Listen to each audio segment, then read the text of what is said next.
You're at home at night, all snug in your bed. It was a long day, so you try rest your head.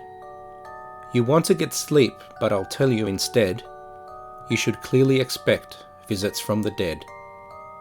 These nighttime encounters are all true, and happen to people just like you in their own homes. So join me, and I'll promise to lay off the poetry next time.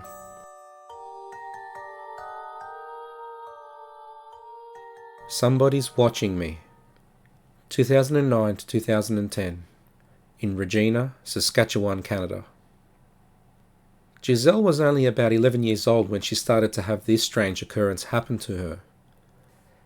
She and her family had moved into a large Victorian-style house some years before, when she was about 6 years old. They loved the house and never had any issues at home. Well, as I said, that was until she was about 11 years old. Although they had already lived there for a few years by this stage, something must have changed as she began to grow restless at night. Soon enough, she would wake up from her sleep, uncomfortable and anxious. She would feel as if someone was staring at her inside her bedroom, but when she looked around, nothing. For a while, she thought it may have been her older brother playing tricks on her, and as she slept on the very top floor alone, this seemed like a logical answer.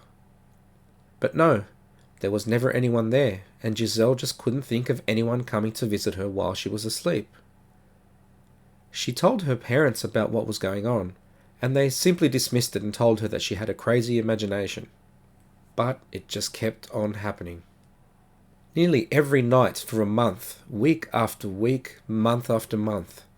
Eventually, frustrated, tired, and a little bit creeped out, she decided that she had to do something about this. She spoke to her older brother about it, and together they decided to set a trap.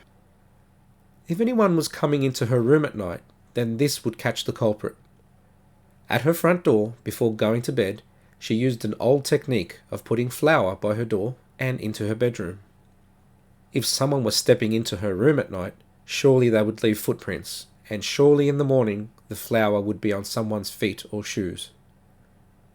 By this stage also, after Giselle's insistence over the space of months, the family had installed some security cameras in the house to make sure there were no intruders getting in.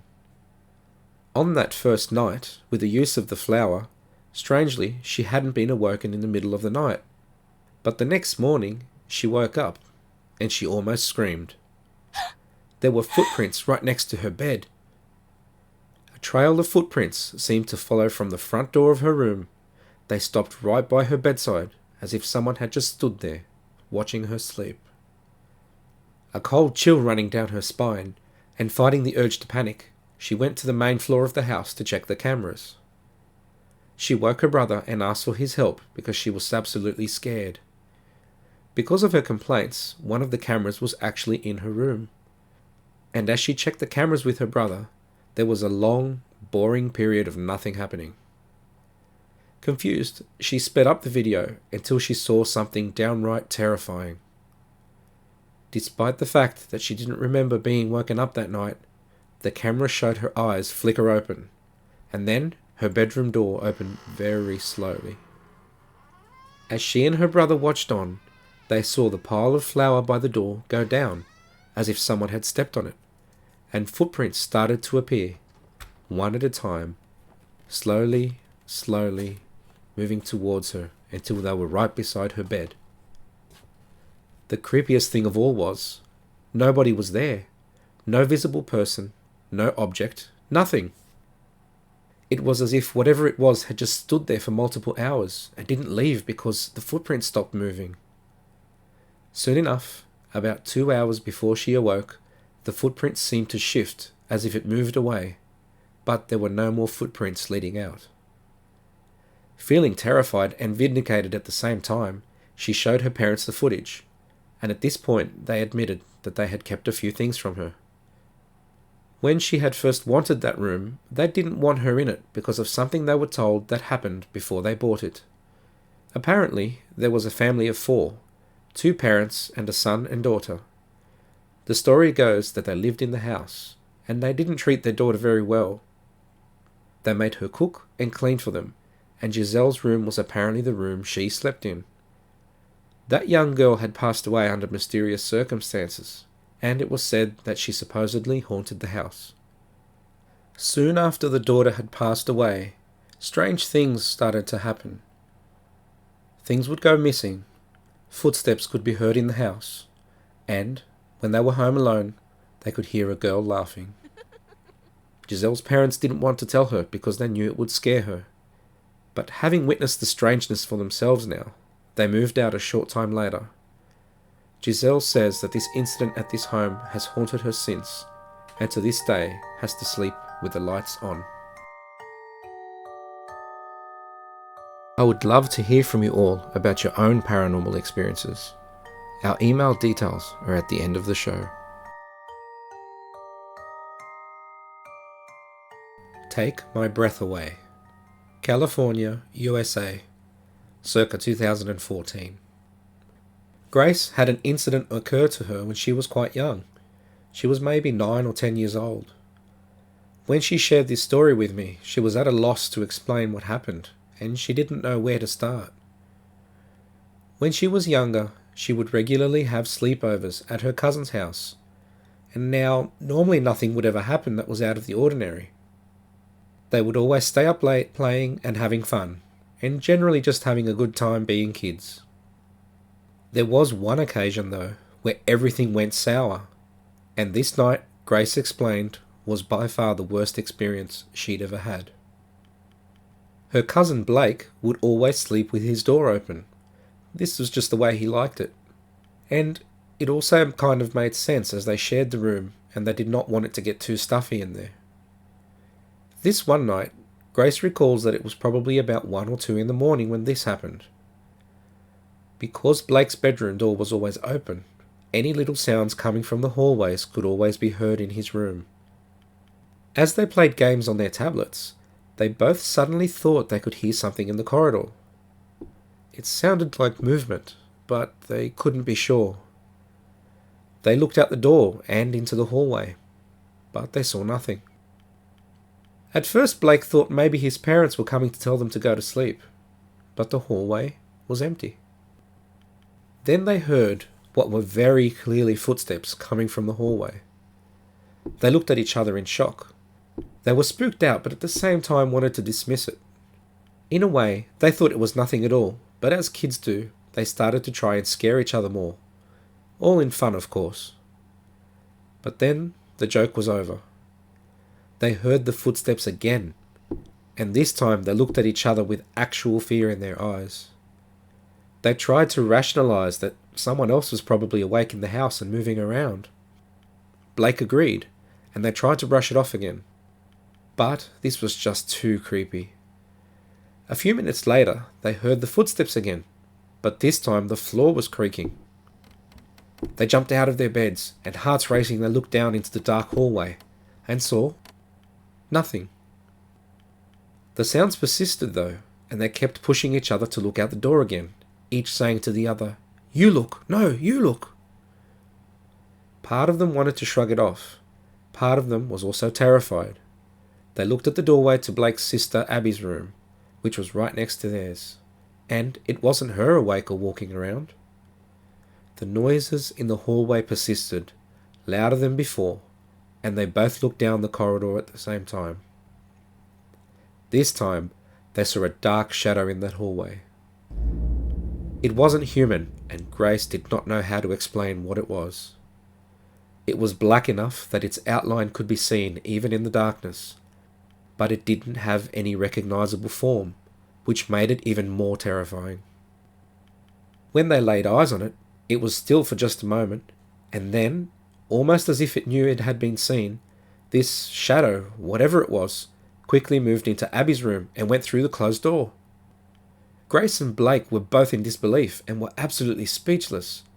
They stared at each other without saying anything, and all there was a still silence. Suddenly they both jumped as the silence was broken by loud screaming. The screaming was coming from Abby's room. Grace remembers how terrible her screams were. It sounded like she was getting killed, like something straight out of a horror movie. Grace and Blake went running straight down the hallway to their parents' room, but they had already heard the screaming and were already running towards Abby's room. When they all got into Abby's room, her parents asked what was wrong. Abby said that it was as if something was trying to kill her and that she was being choked. Grace and Blake looked at each other freaked out because they knew they had seen something moments before this had happened. But how the heck were they going to explain this? The next morning, poor Abby had visible red marks around her neck, and terrified, she then moved into her older brother's room for the next 6 months until the family had sold and moved out of that house. I just wanted to thank you all for being here and supporting this project. You guys are amazing. If you like my work and want to show your support, you can buy me a coffee at buymeacoffee.com. Just look for SOS Paranormal, or there is a link in the description. Thanks again, guys, and now back to the stories.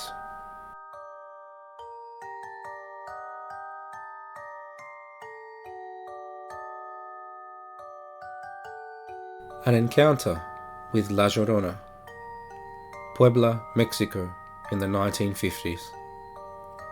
Anna had something happen to her when she was just a young girl that would leave a lasting impression for the rest of her life. Now at 60 years old, Anna recalls the event vividly, and after all these years can only conclude one thing. La Llorona, the weeping woman, had come for her. It was the 1950s, and Anna's family was quite poor. They had what they needed, but not much else. The house that they lived in had no indoor plumbing, so their only option when they wanted to use the toilet was to use the outhouse that was behind the house. There was no electricity either. Access to the grid and use of electricity was just too expensive for her family. So when they needed to use the toilet at night, they had no choice but to use a candle and place it in a lantern and head out into the darkness. On one particular occasion, in the dead of night, Anna was woken by her little sister Maria. Maria wanted to go to the bathroom, but was too scared to go out into the darkness on her own. Anna, still groggy from sleep, reached for a candle and lit it. She then took her sister's hand, and together they exited the back door to the outhouse. Once at the outhouse, Maria went inside to do her business, while Anna waited outside as a lookout. They chatted for a bit through the closed outhouse door, whispering about school and their day. Suddenly, a slow cry was heard nearby. This immediately shut Anna up. Her heart jumped into her throat for a moment as she listened intently to the dark, still night. She shushed her sister so that she could listen. That's when she heard a long and pitiful wailing cry in Spanish saying, "Oh, my children." The hairs on the back of Anna's neck stood up, and her heart beat faster. She hurried her sister as quietly as possible, as she didn't want to draw attention to them, but she was so afraid that she smacked the door of the outhouse to urge Maria to hurry. Maria, having also heard the voice nearby, burst out of the outhouse and accidentally pushed Anna to the ground in the process, only to scramble back up and into the house. Anna was getting up off the floor and prepared to run into the house as well. She reached for the lantern when she noticed something white in the trees nearby. She saw the hem of a white dress, dimly illumined by the glow of the lantern, and much to Anna's horror, she noticed that the dress was floating slightly. There were no feet below this figure, and now she heard the pitiful moan once again. She didn't dare look up to her face. Instead, she grabbed the lantern and pushed herself up to run into the house, slamming the door locked behind her. The sisters, terrified, went back into their own room, hugging each other and trying not to cry too loudly. The sobbing of a woman could still be heard outside, and the last cry they heard before it faded away was, "Oh, my children, where are you?"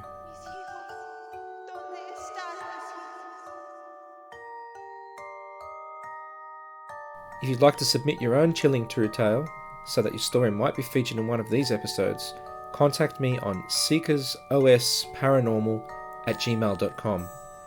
Email details are in the description. Thanks again for joining me. Until next time.